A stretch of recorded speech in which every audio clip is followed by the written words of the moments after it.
Welcome back, attractive and well-educated watchers, to a brand new, very silly series on our channel. We know we were supposed to work on the Bronze Age transition, and we still technically are, but we have a little secret for you first. You see, we have a time machine.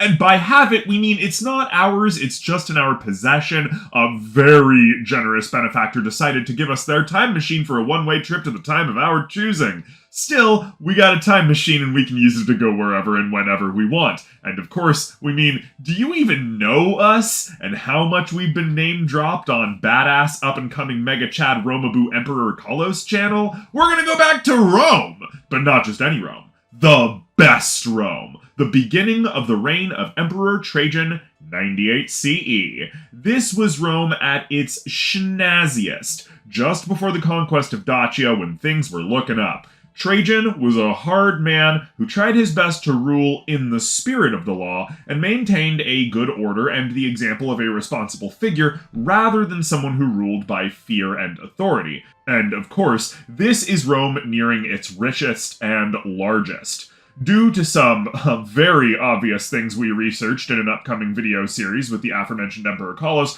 we're going to arrive in Augustodunum, or modern-day Autun, France. This was the university town of Gaul, a center of academia, metallurgy, and home to the single largest theater in all of the area, with seating for over 100,000 people. This was no small town, but rather a regional administrative center that actively competed with other cities in Gaul to be the trade capital of the province. Allegedly, Trajan himself favored the town, though we have no idea if that's actually accurate, nor when that might have happened, so we're not going to pay terribly much attention to it in this scenario. Now, we've got some admittedly difficult decisions to make given all this information.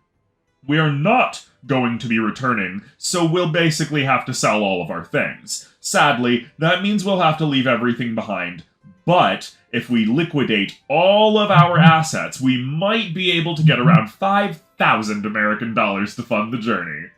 Yes, we know, we're poor. We got that. But we gotta use what we have. That being said, we will be allowed to keep a number of things that we already own. We'll get to that later. Moreover, so long as we can afford it, the time machine can facilitate the travel of whatever we buy. For the sake of things, most of the tools and clothing we are buying are on the maximum end of their standard accepted cost.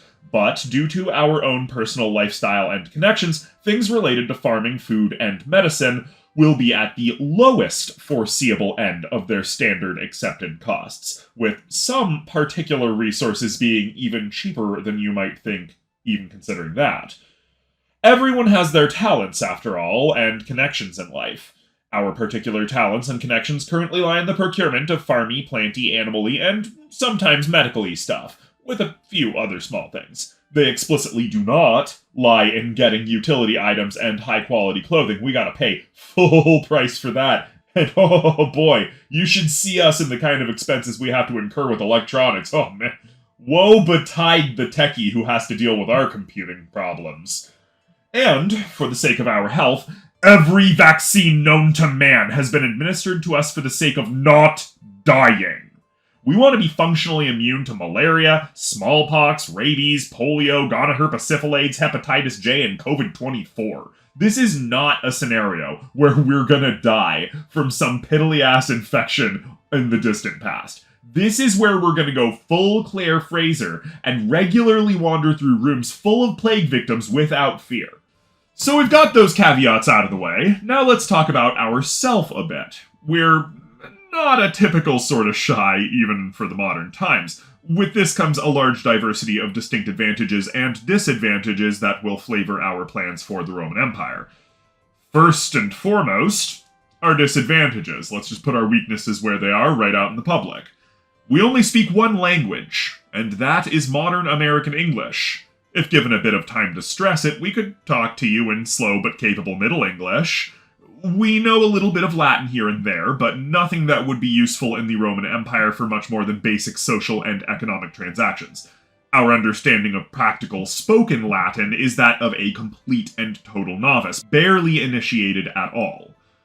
Next, we're obviously a Scandian son of a bitch.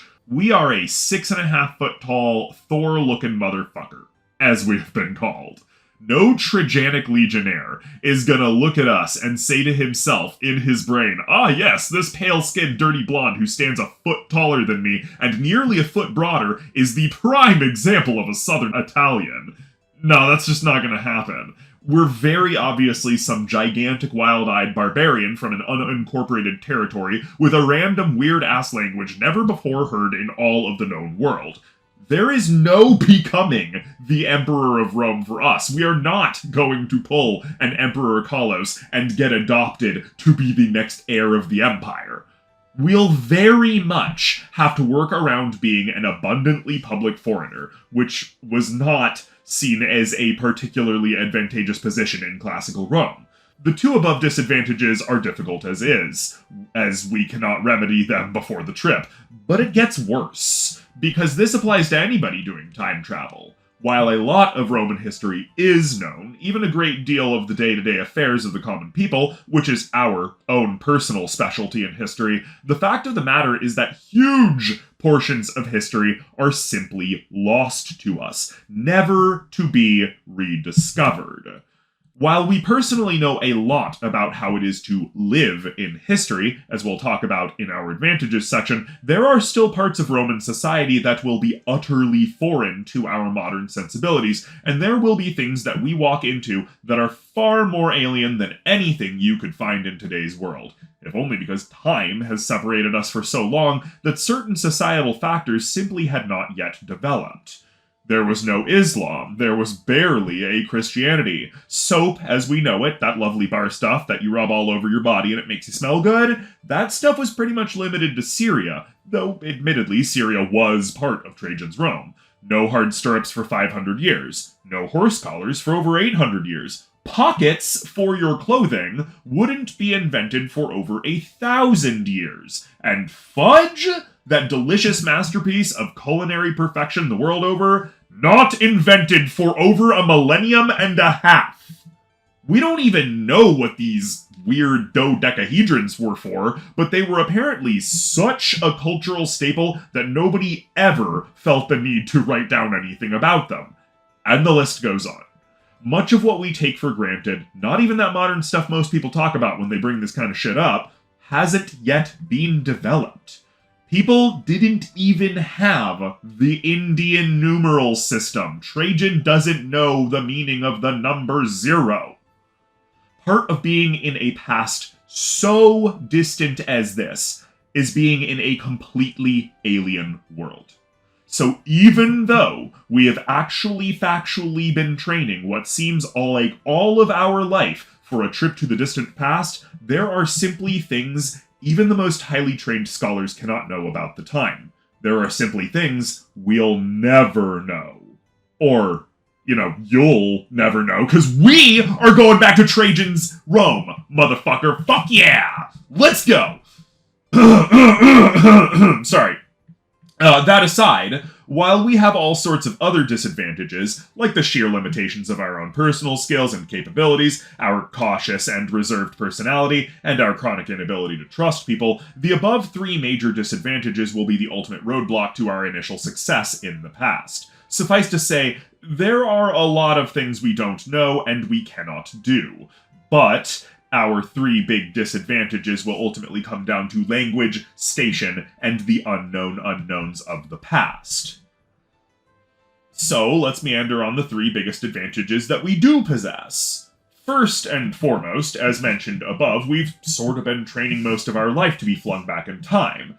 No, we're not saying that we've been twining up tackboards and tying conspiracies together to determine that we're in some messed up timeline that has been irrevocably altered by aliens or some shit. Rather, we were raised into historical reenactment and living history. On weekends, we'd go out and live like medieval and classical people did, learning history through experience to the best of modern knowledge by doing it. We learned heraldry, Middle English, archery, tracking, armored combat, practical martial arts, animal handling, field combat, and tactical leadership. All sorts of amazing history stuff that most kids don't get the opportunity to take part in, but all secretly want to indulge in.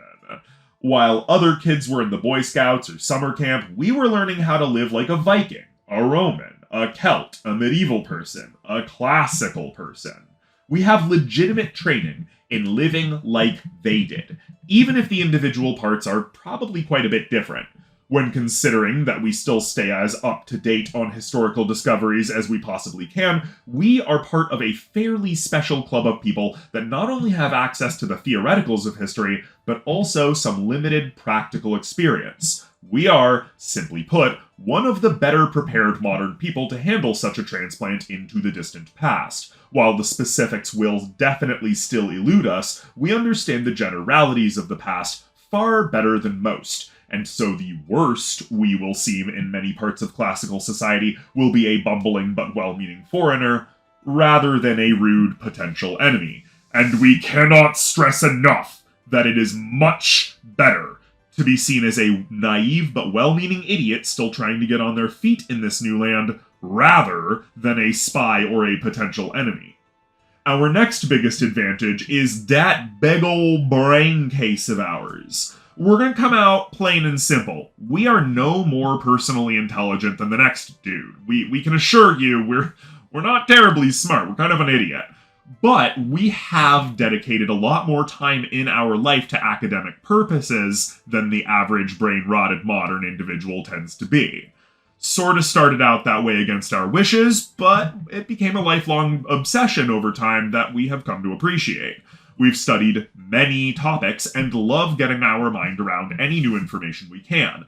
There's a reason we have 9 YouTube channels, over a dozen worlds of drastically different genres on World Anvil, and a whole slew of outright academic articles on our Patreon talking about all sorts of weird science shit, from power generation statistics for hypothetical hydroelectric dams to force output charts to measure the destructive potential of Clifford the Big Red fucking Dog. You want to make a desert green with medieval technology? Wrote that article. You want to find out how many bugs it might take to sustain a mammoth? We've written that article too.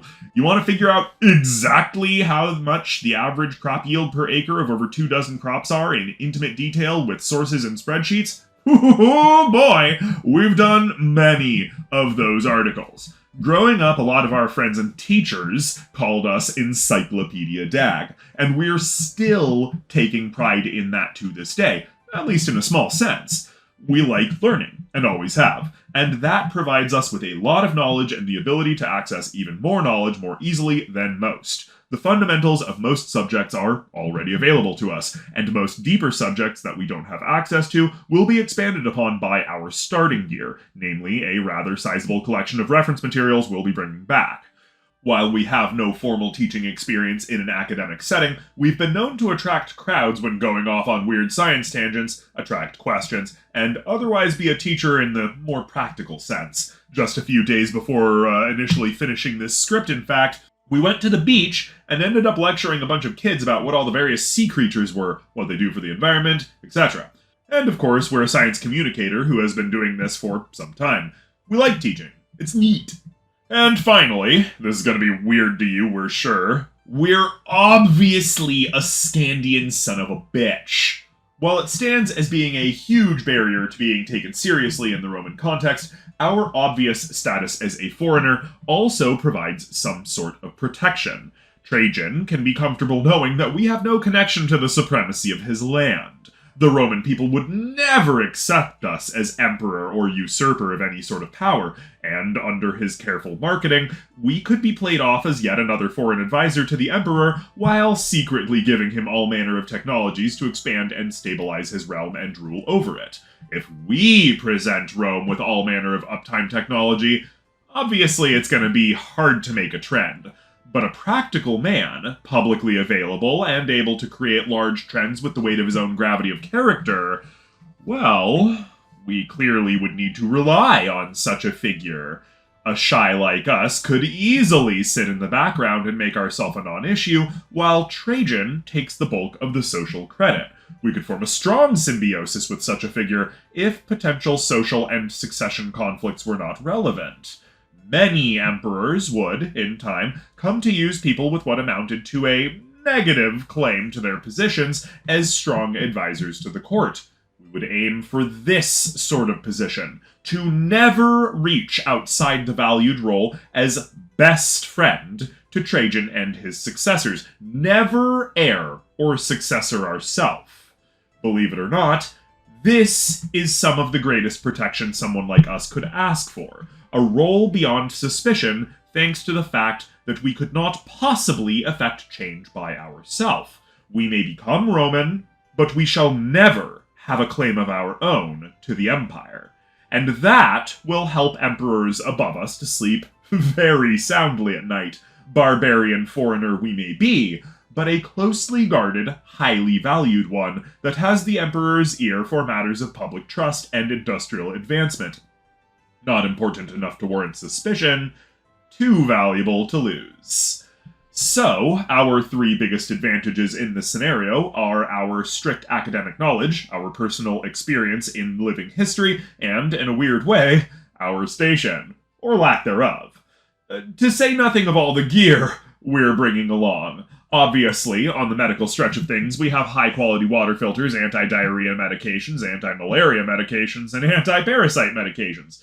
That's around $430 on our account. For survival utility needs, we have an old-school carbide lamp, a proper Leatherman tool, the real useful one, not some of that novelty shit.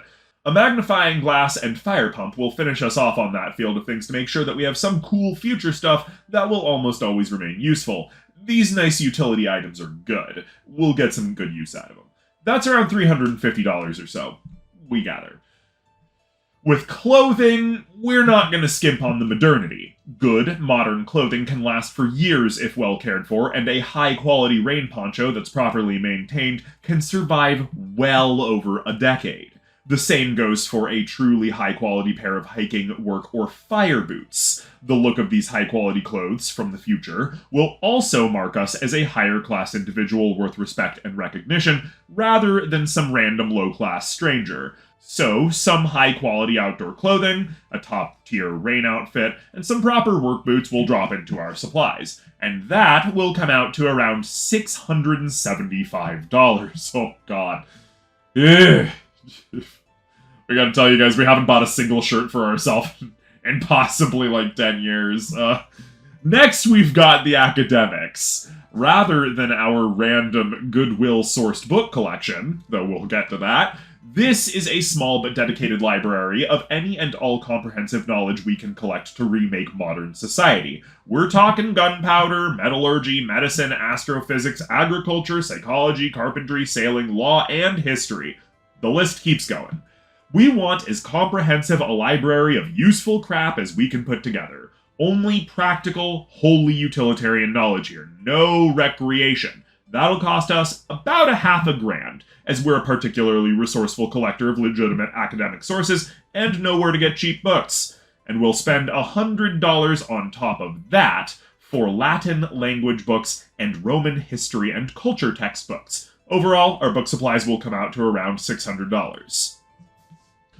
But where are we gonna store all this shit once we get there? Ever heard of a shepherd's hut? These lovely metal wagons were the lifeblood of some demographics throughout history from the 14th century onward.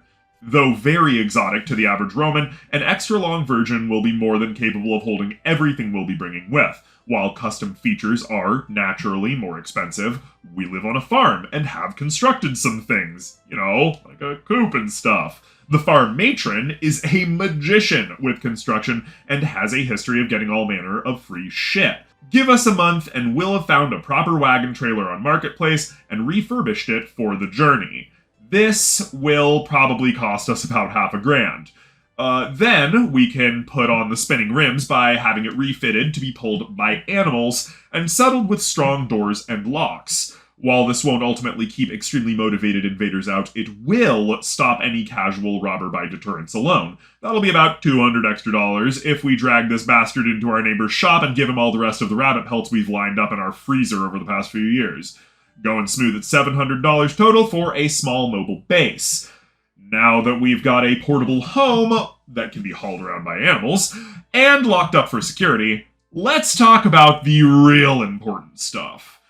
Everything you've seen until now has been all about plain survival. Utility tools, clothing, medicine, a movable home. None of these can really be taken advantage of by the Romans by themselves. They all represent one-of-a-kind things that the Romans will want us to explain and teach them about. Even our books are not something that needs explicit security, as good-minded scholars don't steal knowledge, and thieves don't read, so the saying goes. Even then, they will mean nothing to anybody in Rome who tries to take them, full of words from a language not yet conceived in this timeline. But now, we will cover the things that need protecting. The things that will make us so stupid rich and famous that even the Emperor of Rome will not be able to ignore us after we get settled in. All of these things must be kept under lock and key at all times, their presence kept secret, and their use limited. When they are revealed, it will only be to those who we trust or have need of serious transactions with. Whenever possible, we'll only use this sort of collection sparingly. So sparingly, in fact, that we've outright plotted out gradual expenditures over the course of this scenario using whatever ironclad measurements we could find from historical accounts. First and foremost, our trade goods, aka money. Naturally, we can't go about and get a bunch of old Roman coins with our collection when so many other things that were valuable back then are cheap as balls now. Specifically, cinnamon! This bad boy here is $7 a pound. Back in the day, a single Roman pound of good cinnamon, which is commonplace in the modern day, would have been worth about 50 months of standard pay, or roughly 1,500 denarii. We are carrying 100 modern pounds of cinnamon in our supplies in a waterproof chest, and that is around 137.93 Roman pounds of cinnamon, or roughly 6,896.5 work months of pay in cinnamon alone. And believe it or not, this is the spice we're going to be throwing around like hotcakes. Cinnamon is what we're going to deal with for simple expenses. The basic things in life. Getting a tutor, getting some food, doing all that kind of shit. Just changing it in for some local money. That's going to be cinnamon. Cinnamon's going to be our main man for the first 2 years of this setting. Next is cloves. These lovely little nuggets of glory are the sort of thing we're going to run our entire fucking business operation on, carefully handing them out for select jobs and necessities. Believe it or not, cloves were so much more expensive than cinnamon that it's difficult to find proper comparisons, but we keep seeing this nearly constantly stated claim that a single clove could be worth a single gold coin in 1st century Rome, such that elites used them interchangeably with coinage. While this doesn't narrow it down much, it does give us something to go on. There were, after all, only so many gold coins in circulation during the time of Trajan. In fact, there were only 2, the Aurelius and the golden quinarius. And the quinarius is only a sub-coin allotment, so they're probably talking about the aureus. Even so, it doesn't really matter, because the difference is whether or not we want to be stupidly rich, or stupidly rich twice. The quinarius is still half of the value of an aureus after all. Even so, it's difficult to tell if this is actually a good source, so please bear with us and give us the benefit of the doubt when we say that we're going to absolutely be uncertain about this and are open to people in the comments section down below correcting us on our value of cloves and the future thing that we'll talk about. In actuality, there's nobody alive to tell us how much the aureus was in comparison to a single clove, and the reports of an individual clove being only worth a gold coin in Rome might be a copy of a copy of a copy of an Indian merchant's musing over a night of drink at the port in Persia. We know that cloves were more valuable than cinnamon because they came from considerably farther away and from a much more stringent set of growing conditions, certainly. But we don't know, once again, the specifics. So, let's say that every individual clove is worth 1 aureus, and just remember that we could very much be wrong about this and are completely and totally open to correction. Assuming each clove is roughly 0.15 grams, we can assume around 3,024 cloves per pound. That means we're rocking out at about 302,400 cloves in our 100 pounds of bulk cloves in a waterproof box. That's $800 worth of cloves at $8 a pound in the modern bulk food store. This is an equal number of aurii, which comes out to around 7,560,000 denarii. When we covered earlier how 1,500 denarii is about 50 working months of pay for a common worker, we can calculate this fancy little budget at roughly 50.4 months of pay per modern clove of pounds. Remarkably, this makes them not worth much more than cinnamon, which seems not right. If anything, cloves might be more expensive even than our research has dictated, given they had to travel much farther and from a more specific venture. They might have been worth 4 or 5 times as much as the same weight in cinnamon, given that only one of the few consistencies we could find was that they were considerably more expensive than cinnamon by weight. But we're fine with this. This will get us by, especially considering our third and final trade good: nutmeg. It is beyond question from all our research that nutmeg was extremely expensive, more expensive in Roman times even than cloves. Some accounts we've read about tell us that it is 4 or 5 times more valuable by weight than cloves. Some tell us as much as 10. One account says they were as much as 22 times as expensive as cloves by weight.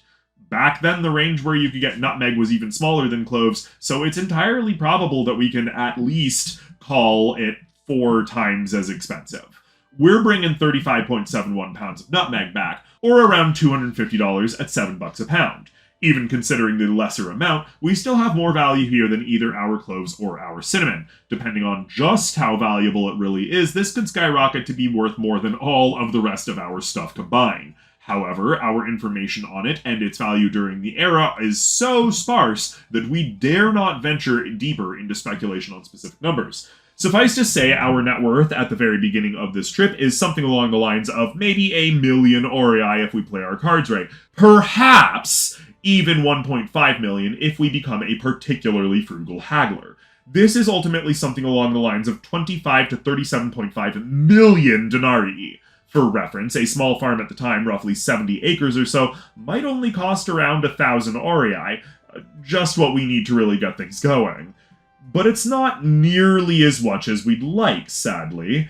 It will merely have to hold us over until we get our hooks into the culture of Rome and pull in the attention of the emperor, which might take a year or two.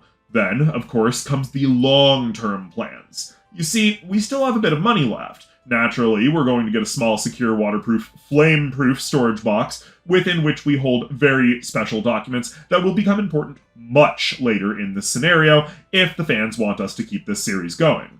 That's going to cost us $35. It's simple, won't go to holding anything fancy, just, you'll see. It's important, just, you'll see. So the remainder of our money, all $460 of it, go to seeds. Of all of the things we can't get, of all of the things we aren't good at and explicitly need the help of our library to attain, of all of the expensive stuff that's going to make us richer than God in the Roman Empire, these are what we're best at. You see, we are a farmer. We know seeds. We know seed culture. We have a lot of our own seeds, and they'll be talked about later, but they aren't enough. We need a wide array of genetically diverse seed stock to ensure a proper culture once we get there, and while we don't need huge plots of crops to get going, we do need a diverse pool of genetics to make sure our plants don't succumb to shitty swing-by diseases that rot all your stuff if it's all only one breed. Fortunately, we have that sort of selection available. We have the capacity to get nearly any crop that could be supported in southern France, in fact. While we'll focus on modern New World and Far East crops whenever possible, suffice to say that $400 will get us an independent start to almost any crop we're going to want in this new world. So we'll take them as we reach them. We'll have some obvious standouts, but you won't be seeing anything really weird except for some exotic fruit trees. And we'll need those exotic trees. We'll explain why in a later video. Finally, we have $60 remaining. And, not to be all out and about over it, but we're a bit of a stoner. Not only do we have a long history of smoking the pot, but we have quite a history of doing things with it. Growing, farming, harvesting, processing. While we are and have been a farmer for quite a bit longer than the average American, We've been doing things with cannabis plants for almost a decade before even that, and we have quite a long history of connections in the cannabis industry. We can get thousands of high-quality, genetically diverse seeds from a string of old stoner buddies around the state of Oregon with that remaining money. And that lines up the entirety of our $5,000 that we can get from selling off our car, our rabbits, our computer and its periphery, our phone, and anything else we have that's actually worth more than the Goodwill pile. But don't think we're out of options just yet. As we said, it's like we've trained our entire life for this. Our particular history and career gives us a variety of already present tools and supplies to bring with us that we not only don't have to sell, but probably wouldn't get anything for anyway. Their utility, therefore, is far higher in our own hands. So, let's go down the list as briefly as we can, with each group of items from most to least immediately useful in this Roman society. First and foremost, farming tools! We're a farmer, and so we have a lot of farming implements. That's hoes, shovels, picks, axes, pitchforks, watering cans, tomato cages, post diggers, ground scrapers, edgers, trowels, wheelbarrows, not adopted by Europe until the Middle Ages, leashes, modern harnesses, and all sorts of other things that might not be truly extraordinary to the people of Rome, but would still be useful and potentially costly if we spent our limited resources getting quality farming goods in situ. Modern tools are of better make, with edges of steel rather than iron or wood, requiring less maintenance and lasting much longer. We even have a plethora of metal cages for small animals like rabbits, so that we can capture wild specimens and get our domestication experiments going right away. Next, seed culture. We have a personal collection of multi-generational seeds of various plants that we've been slowly cultivating for several years. While this isn't a particularly diverse array of different crops, they are particularly specialized and selected for specific purposes. To clarify, these particular seeds are explicitly better than the average variety of their specific type of crop, and we have a limited amount of them. These are our personal seed stocks, cultivated in our own gardens for over half a decade, providing proof to the Romans that we can visibly differentiate our own crops from even things considered standard in Cascadia with just a few years of careful cultivation and monitoring. This just shows the Romans the results of established hypotheses we'll be presenting to them. Though a small stock it might be, this little collection of just a couple thousand seeds will noticeably stand out from other crops we grow, and when asked why they thrive and grow so much grander, we'll simply respond with the true statement that this is the nature of breeding crops for better and more fruitful offspring. It is a fairly common practice in Cascadia. Any Roman with a head on their shoulders might see the hypothetical applications. Modern mechanical tools. Just like the farm implements, there are many wrenches, ratchets, saws, screwdrivers, jacks, and pumps here on the farm of varying size and effectiveness. While none of them are in mint condition, nor could they be sold for anything in a modern setting, they represent far-flung uptime manual technologies that would not be invented for over 15 centuries. While no standardization currently exists, they are useful technologies that can produce immediate results in order to attract attention from curious and enterprising patrons. Tools like the jack, the ratchet mechanism, and the air pump would be perfectly valid uptime technologies for the Romans to reverse engineer with some guidance. The aged and worn condition of some of these tools might even make them seem more believable. We can't afford brand new everything after all, even on the first voyage out. These were all supposed to be our personal things, tucked away in our silly shepherd's hut on the cargo ship we took across the dangerous North Atlantic to get here. The ratcheting socket wrench wasn't invented until 1863, no jacks until 1851, no real air pumps until 1649. These will all help us indulge the innovation and adaptation of the Roman imperial system at its best and brightest of times. Without needing to make a device to impress them, we can get right to teasing Trajan's Romans with the potential of reproducing these fairly simple but remarkably late-coming technologies. Our dogs, obviously. We have 3 dogs, and we love them. modern breeds with all of their vaccines. A purebred Great Pyrenees, a Pyrenees Husky, the puppy, and a Pyrenees Border Collie. While the purebred is fixed, the other two are not. 2 are trained guards, herders, livestock protectors, and know over 30 commands. One of them is a trained tracker. The puppy is being trained to be a striker as a companion to the tracker. All of them are used to farm animals and eager to do their jobs. While we weren't originally thinking of bringing animals along, it occurs to us that we simply cannot live without our lovable doggos, and these beasts would provide untold advantages to our life in the past for the time we have them. The puppy and tracker are unrelated and could be bred together to make more modern dogs for at least another generation. And we cannot stress enough that these dogs really are the culmination of nearly 2,000 years more breeding for purpose than any dog the Romans have. And that purpose is to kill. Believe it or else, all 3 of these fluffy goofballs are certified murdering killing machines and guardians of the flock. Woe betide the asshole who honestly tries to break into our shepherd's wagon at night. Our sweet baby moon girl over here is 130 pounds of dense muscle and bone so hardcore she sometimes tosses us, twice her weight, with a single foot while we're trying to clip her nails. Every time we do anything with any of these dogs, we are shocked, we tell you, to find out just how powerful they are.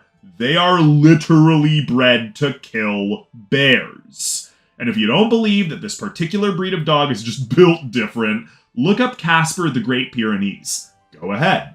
That is what we're bringing back to Trajan's Rome. While not super useful, well, they're super useful to us.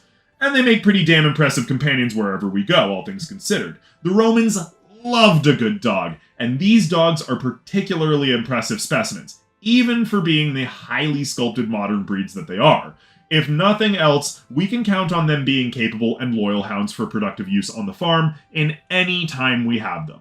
And nobody can look upon our sweetheart marshmallow moon girl over here and not say to themselves, that is a good-looking dog.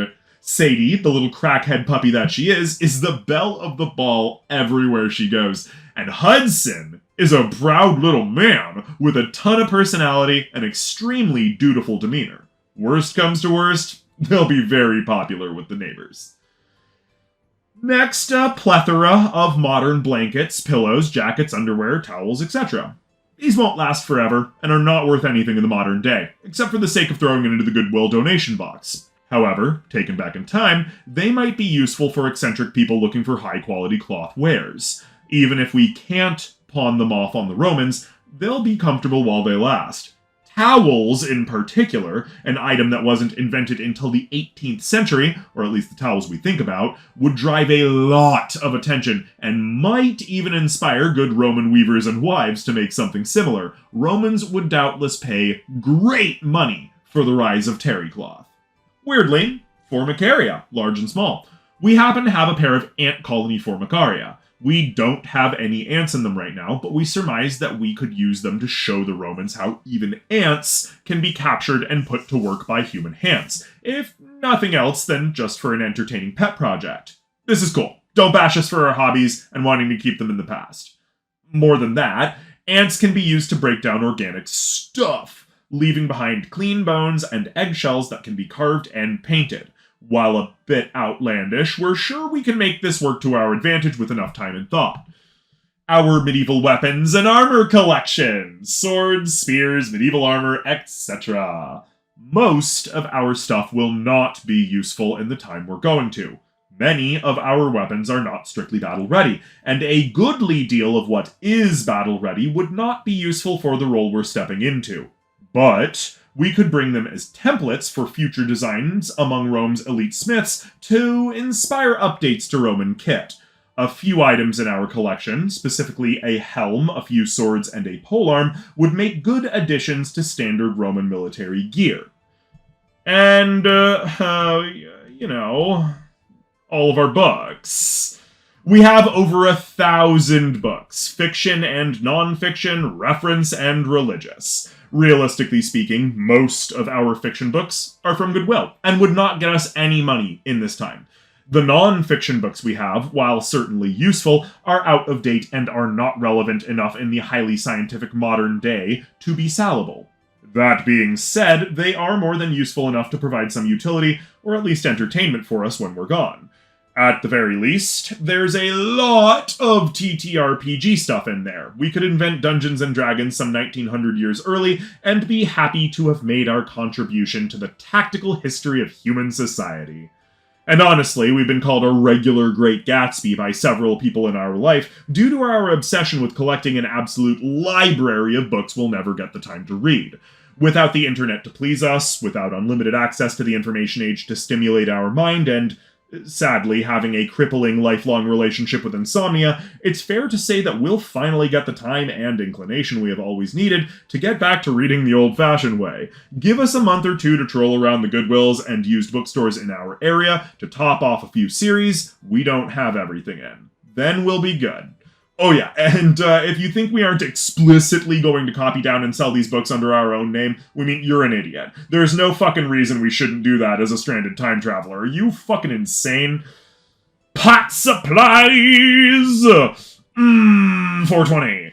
We have access to no small amount of, cannabis paraphernalia. And while we won't have an infinite supply of propane cans to heat up our dab rig, we do have at least a year of the stuff. Moreover, we are bringing back pot seeds and all of the knowledge to take full advantage of them. So, we should at least bring our bong and weed supplies back as well. It would be really nice to not have to make our own smoking stuff all over again. This includes things like our propane torch, which can be used in a pinch to light fires or chase off potential assailants trying to steal our shit. And finally, one simple bolt-action rifle. We're an American farmer in rural coastal Oregon. So we have guns on the property to shoot farm pests, and potentially trespassers. So we'll bring back a single bolt-action rifle and 1,000 rounds of .22 LR, which will be entrusted to the single most capable Imperial craftsman to be reverse-engineered, only when the time comes. Until then, we'll be holding that weapon close to our chest in a locked crate behind all of our spices. It literally won't do us any good at all. The bullets it has will eventually be used for reverse engineering, and the gun itself must be saved in perfect condition until we can show it off to the correct parties. Oh shit, right, oh man, almost forgot. 1 bar of chocolate, vacuum sealed and stored in such a way that it will last more than 2 years. You'll see why, eventually. With all that, we're ready to be chucked back into Trajan's Rome. We've said goodbye to everyone, told the government to go stuff itself, packed up our test vehicle, and ducked that weird old man with the wacky hair in the lab coat. I think he was looking for his grandson or whatever. Doesn't matter.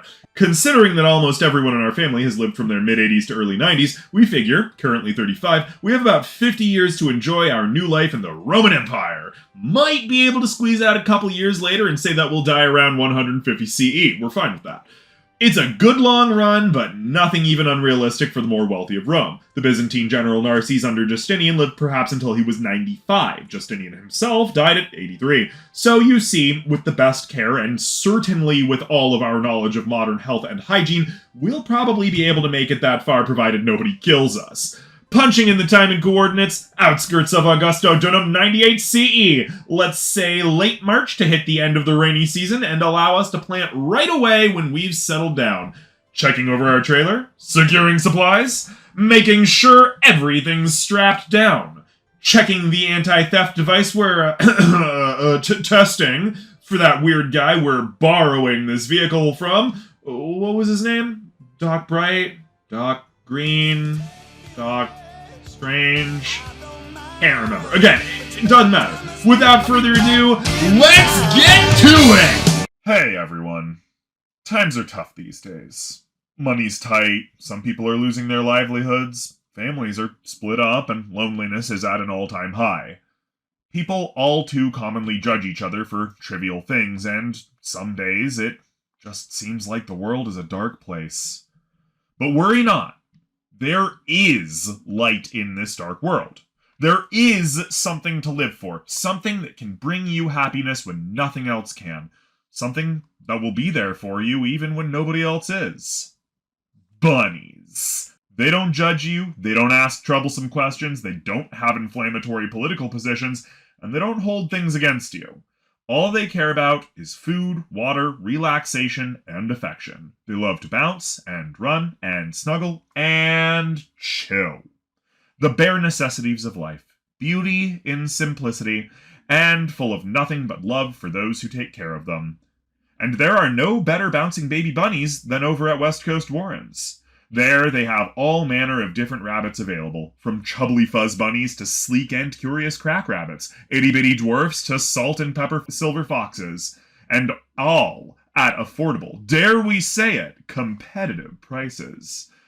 All of their rabbits are also raised among cats and dogs, and so can be trusted to coexist with all of your other lovely members of your four-legged family.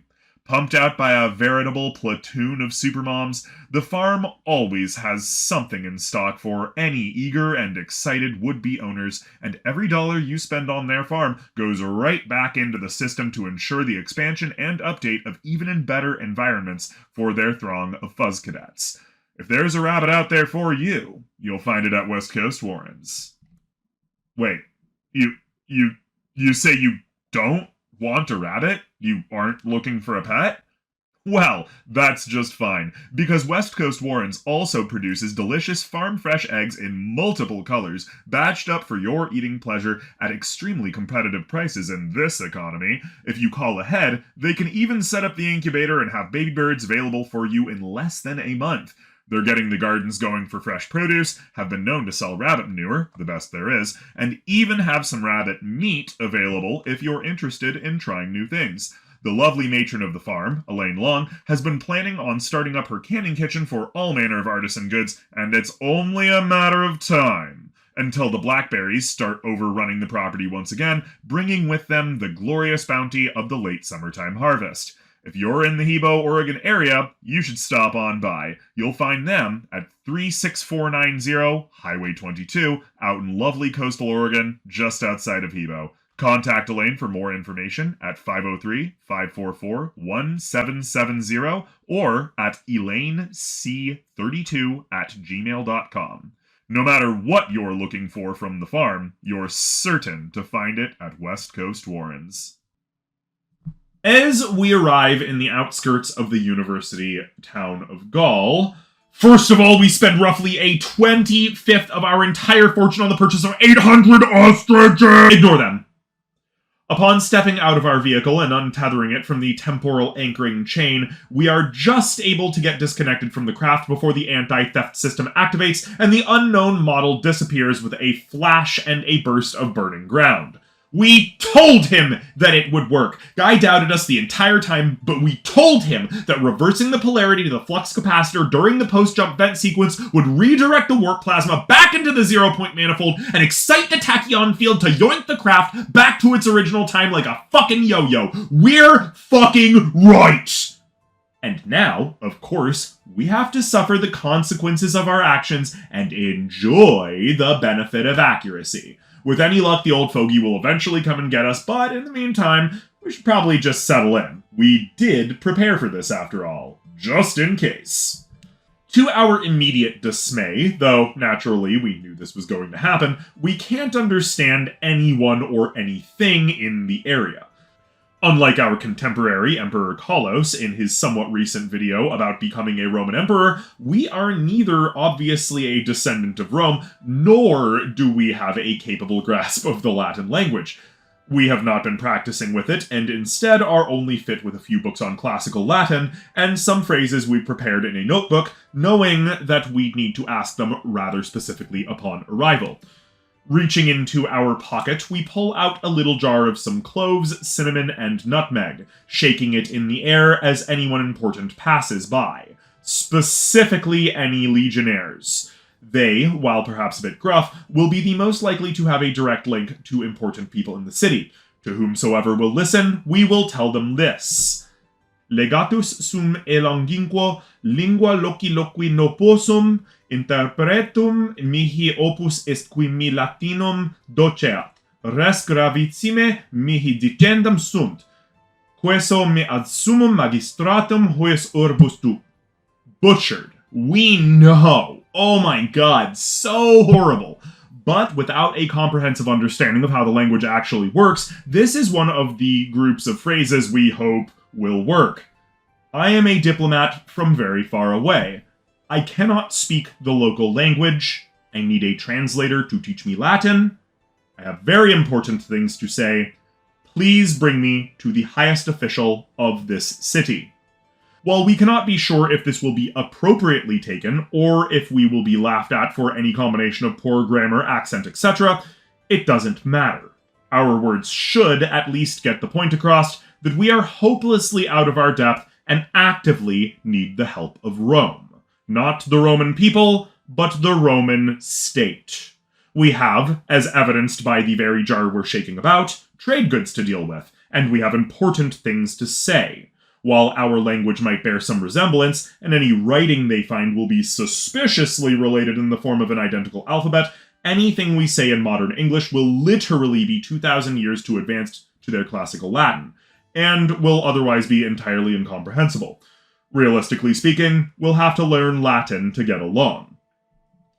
That being said, it shouldn't take too long to get the attention of the local magistrate, who himself will be a Roman just like any other. As we are brought to him, it will be difficult to not take an interest in a Scandian-looking motherfucker who nevertheless has no understanding of the northern languages and insists, after some difficulty in translation, that they come from a land across the waves to the west.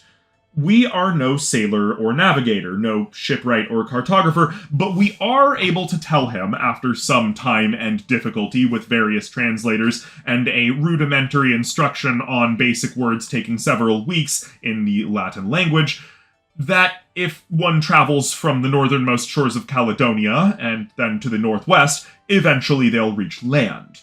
From that land, one might sail to the southwest, and eventually reach a verdant green land of trees and fish-filled bays and barrier island chains for thousands of miles.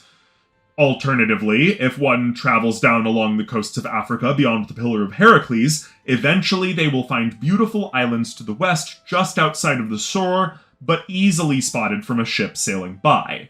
If one travels west from those islands directly for a long journey across an empty ocean, they'll eventually reach a tropical jungle land, or beautiful islands which the jungle lands lie beyond. And these goods with us are just some of the goods that are standard where we are from, a republic on the farthest end of the continent across the waves, called Cascadia. The continents across the waves are called Luarien, the northern continent, and Itrenia, the southern continent, and they take the form of two great land masses connected by a mountain chain. We can even show the magistrate and his superiors a map of the lands of Luarien, which of course will just be a Mercator projection of the Americas. Cascadia, we will explain when we have enough grasp of the language, is a large republic on the far side of Luarien, and we are part of their first journey across the planet. We came through the icy north during summer, tracking across the cracks in the frozen wastelands until we skipped down through Greenland and then down through the British Isles. Finding we were unwelcome by the barbarians of Caledonia, we were deflected across to Scandia, and then chased down into the shores of Germania, where our fleet was shattered upon the coasts of Europe. Since then, we have personally been forced to travel down into Roman territory to find civilization and seek assistance. We have no way back, we explain, and we fear that without the fleet's return, Cascadia will never send another expedition over the North Pole.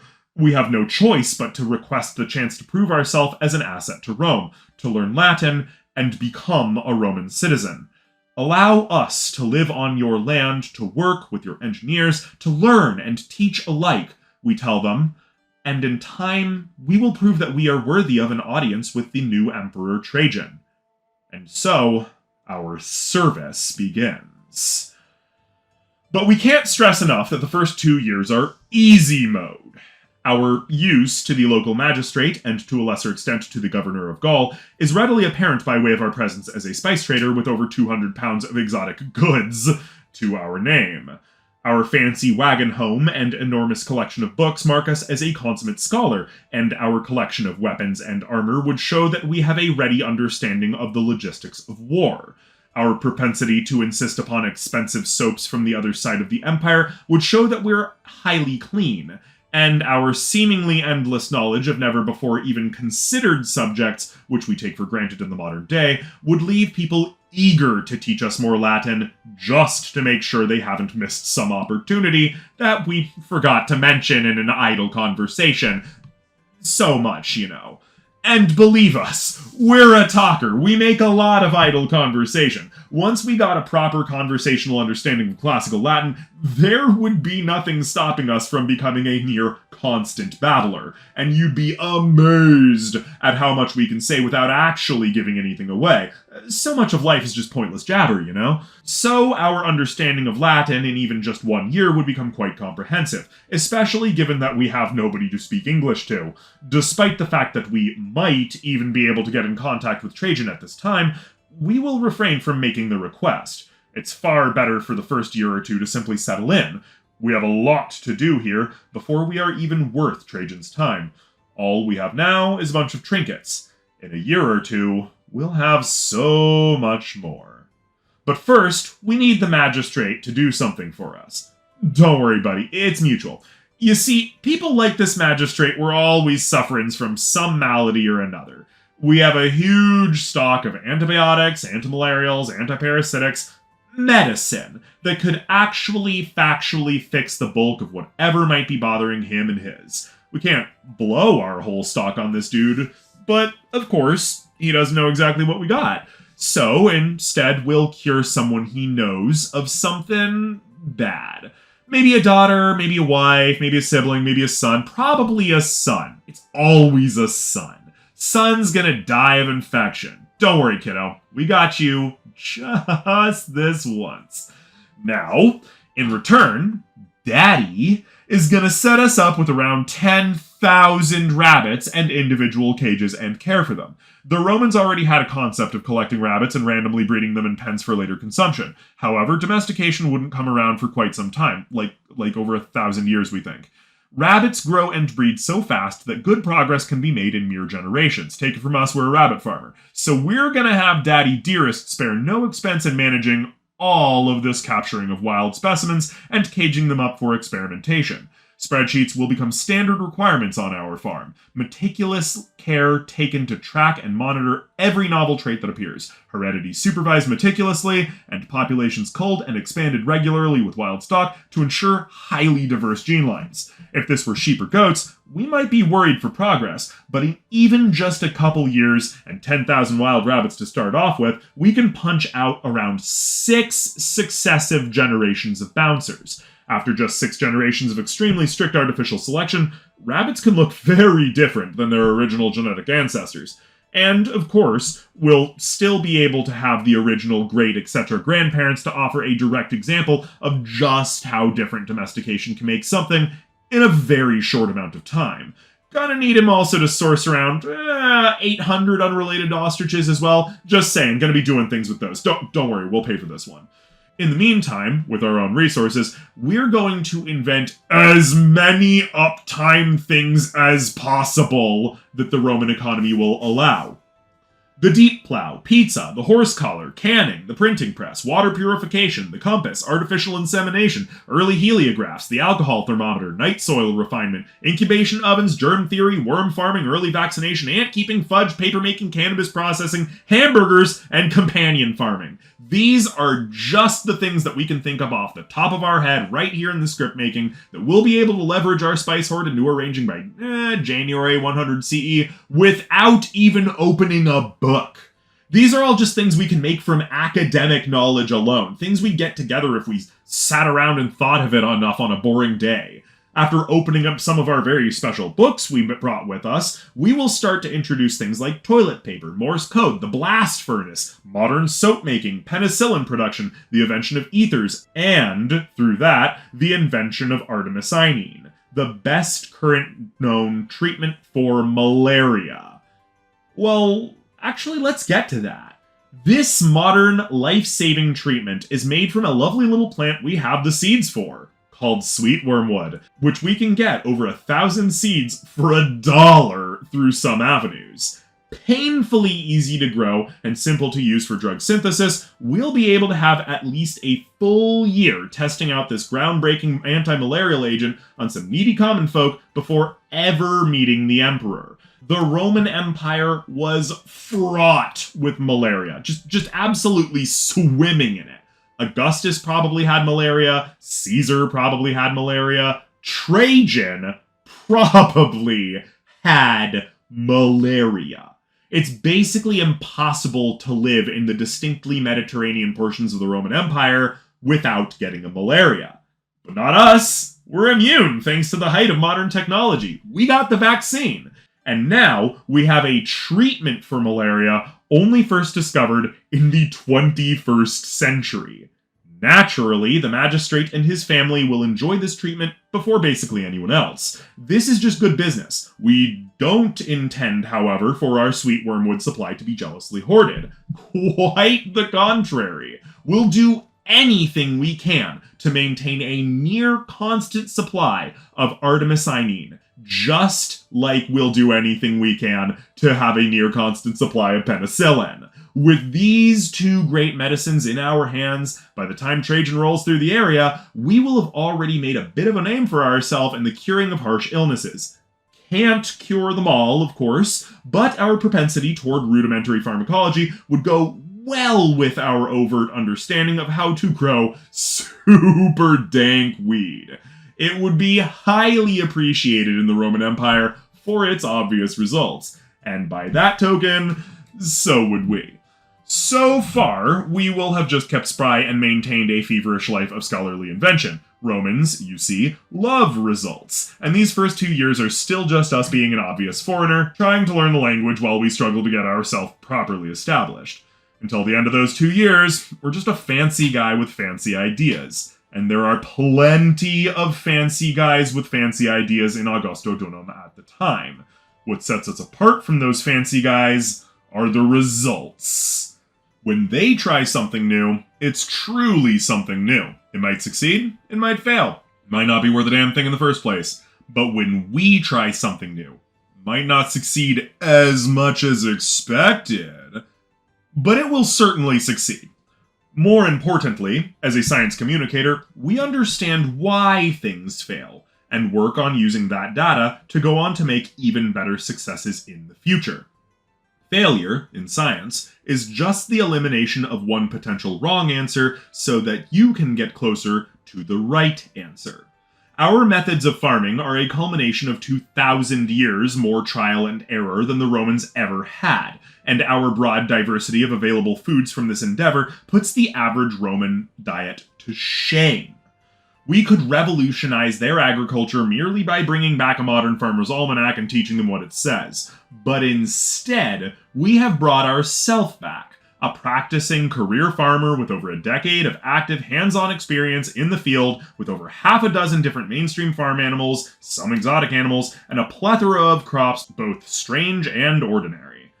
Along with all that, we would clearly be seen as some sort of doctor, what with our mixing of good medicine, curing of illnesses, and assistance to infertile families with artificial insemination. Not exactly our life's intention, but we like helping people, and Dr. Philosophy does have a pretty nice ring to it, doesn't it? We'd be known for some mechanical skills, and naturally as a bit of an inventor. Barbarian though we might be, but barbaric. Well, even the Romans won't in good conscience be able to call us that.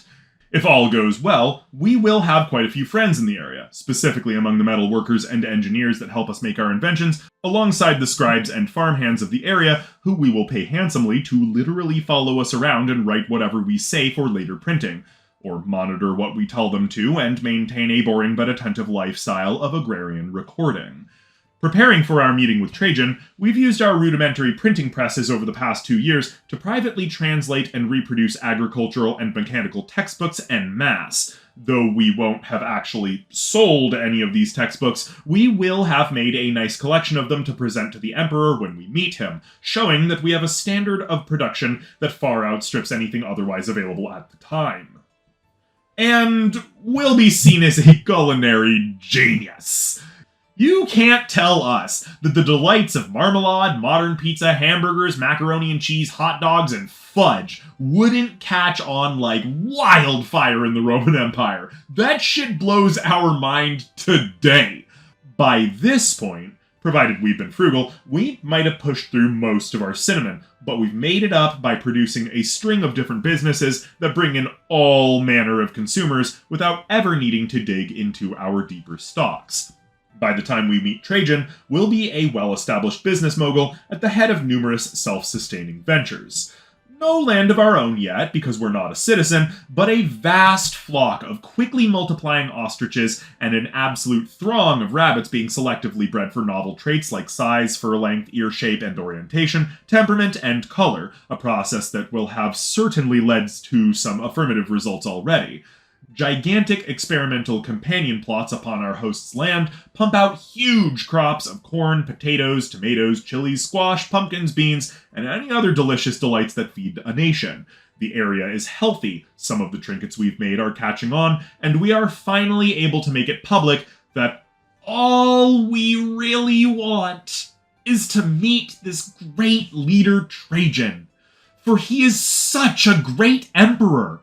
And we would want to meet him and tell him of our desires to help Rome. The fortunate thing is that Trajan, of all of the Roman emperors, was not a difficult man to get a hold of. He was considered one of the most approachable of all of the Roman emperors to ever hold the throne. He was known to go on hunting trips with normal citizens, walk among the people without a guard, crack jokes, favor the common folk in his imperial decisions, and even have a bit of a partying streak, loving wine and carousing, chatting people up, and having long, drawn-out conversations about a myriad of complex and diverse topics. Certainly a product of his time, but what a lot of people today might consider a sort of people person in the abstract sense of the word. And our local gravity at that point might be enough that we could just send him a well-written, persuasive letter printed out on our printing press with the highest quality stationery we can manage to produce. And probably that would get his attention. We have things that would interest the man. Would interest any Roman, honestly. There would be far more steps to this, but let's assume that somewhere around the summer of 100 CE, we can find a way to reach out and convince Trajan to visit our humble little plot. While no doubt suspicious at first, we would be sure to ease Trajan's mind by consuming everything we present to him first, offering him all the necessary hospitality of our foreign culture, and thanking him for taking time out of his busy schedule to see such an unknown party as ourself.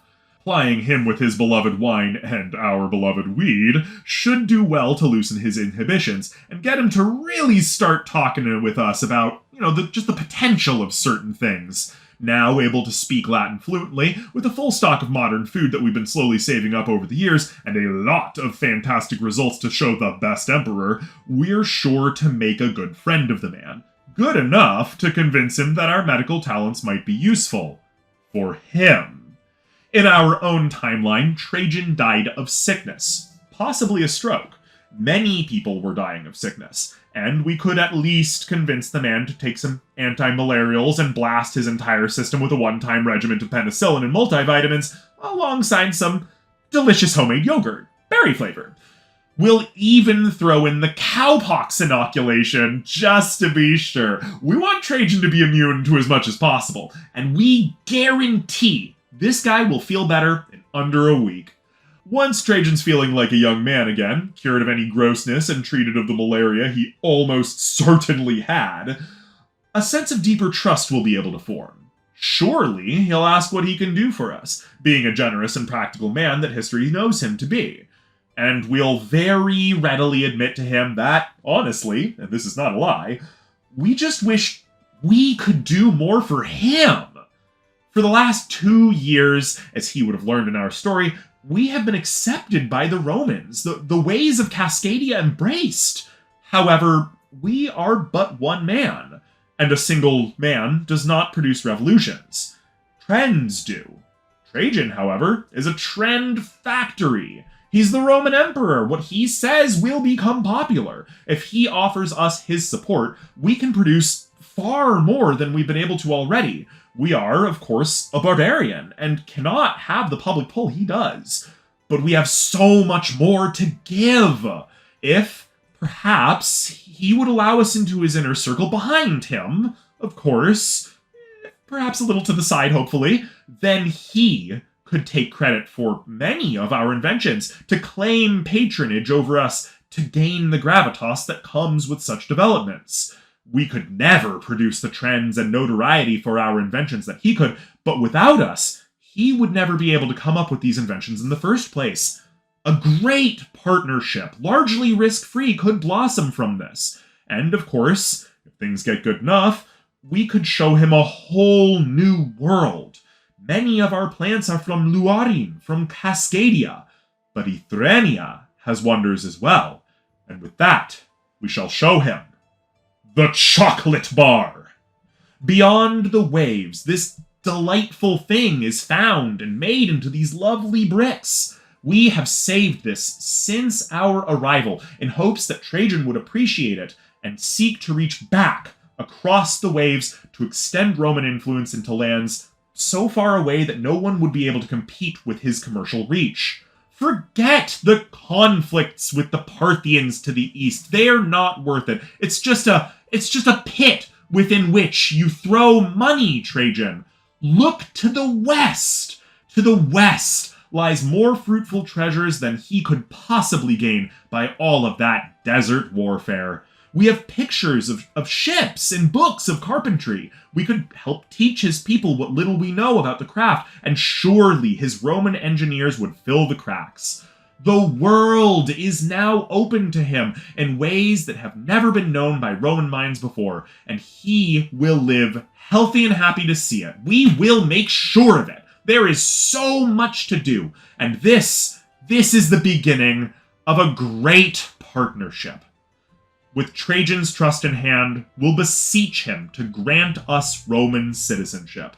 If he does, we promise we'll dedicate our life to him, ensuring his good health and the integration of these technologies into Roman culture for as long as we shall live. We shall not only be his friend, but his best friend, his personal confidant, and the source through which his will flows. We shall help him end the perennial problem of food insecurity in the Roman Empire, assist in the institution of public education systems that will unify his people under a single linguistic culture, send his sailors across the waves using modern maps that the Romans would have never imagined, inspire an information revolution with the introduction of the scientific method and higher mathematics via the Indian numeral system, and so much more. The world can get so much smaller. We'll show him through our magnifying glass, convincing him of the existence of germs, and even validating the atomic theory through logical thought experimentation. And the universe can get so much bigger, as the stars are actually other suns, each with watery earths populated by animals no less noble than our own. And after just a bit of toying around with the glassmakers, this too can be seen by his own eyes, via the invention of a rudimentary telescope. And more than that, we are not merely a calm agrarian inventor who dabbles in health and industry. We are a martial artist, and we have been practicing martial arts our entire life, fighting in the medieval and classical standard, in armor, and working together in groups that would be militarily superior to the current Roman doctrine. We have trained personally against modern military practitioners and won. We've taught people to fight successfully, and we've learned many styles of combat that would be alien and futuristic to Trajan and his men. We would be more than eager to take on students to help Trajan take the Roman army from an imperial military known the world over to a next-level superpower, the likes of which would make all of the world tremble in fear and respect. For we can teach him not only tactics and military doctrine, but the ultimate in surveillance technology.